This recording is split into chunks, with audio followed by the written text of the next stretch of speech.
Barney Curly. Barney Curly. Barney Curly.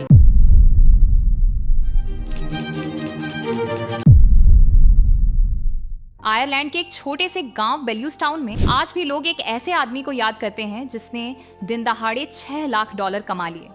ना उसके हाथ में बंदूक थी, ना चेहरे पर नकाब। उसने कोई बैंक नहीं लूटा, फिर भी उसने सिस्टम को ऐसा मात दिया कि बड़े बड़े लोग देखते रह गए। उस आदमी का नाम था बार्नी कर्ली, एक ऐसा जुआरी जो सिर्फ किस्मत पर नहीं, दिमाग पर भरोसा करता था।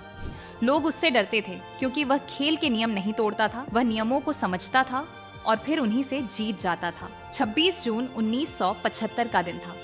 डबलिन से थोड़ा दूर बेल्यूस्टाउन में घोड़ों की रेस हो रही थी। मैदान में भीड़ थी, शोर था, लोग अपने पसंदीदा घोड़े पर पैसे लगा रहे थे। लेकिन बार्नी सबकी नजरों से दूर था।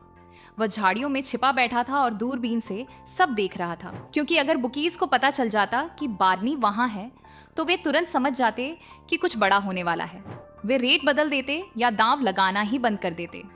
बार्नी बचपन से इस दुनिया को देख रहा था। उसके पिता चार्ली कर्ली कुत्तों की रेस में जुआ खेलते थे। वे चालाकी से अपने धीमे कुत्ते को दवा देकर तेज बना देते और उसी पर पैसे लगा देते।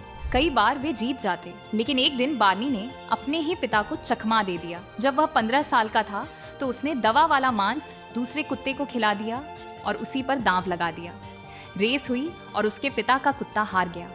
बार्नी ने पहली बार पैसे कमाए।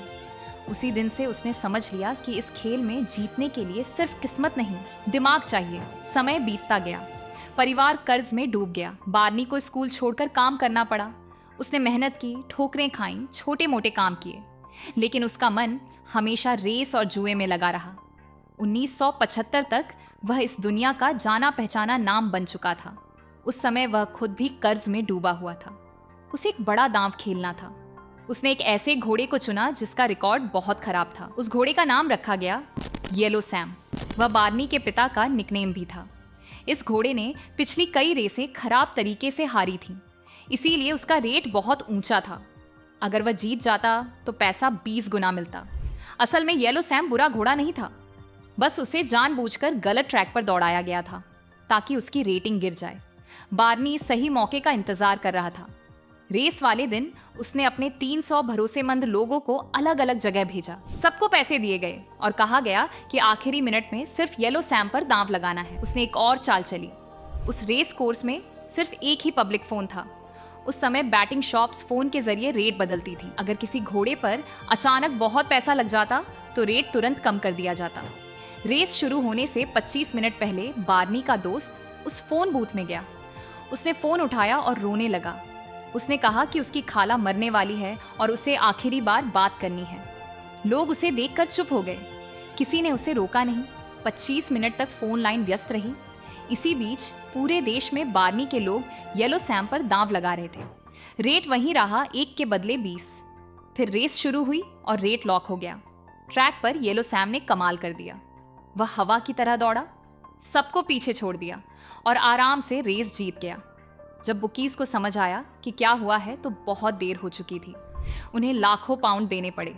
गुस्से में उन्होंने पैसे छोटे नोटों में दिए, बोरी भरकर। लेकिन बार्नी ने कोई कानून नहीं तोड़ा था। उसने सिर्फ सिस्टम की एक कमजोरी को पकड़ा और उसे अपने फायदे के लिए इस्तेमाल किया। बाद में नियम बदल दिए गए, लेकिन उस दिन बार्नी कर्ली एक कहानी बन गया। लोग उसे रेसिंग का रॉबिन हुड कहने लगे, क्योंकि वह अपनी कमाई का बड़ा हिस्सा जरूरतमंदों पर खर्च करता था। 23 मई 2021 को 81 साल की उम्र में उसका निधन हो गया। लेकिन उसकी कहानी आज भी सिखाती है कि असली ताकत हथियार में नहीं होती, असली ताकत दिमाग में होती है।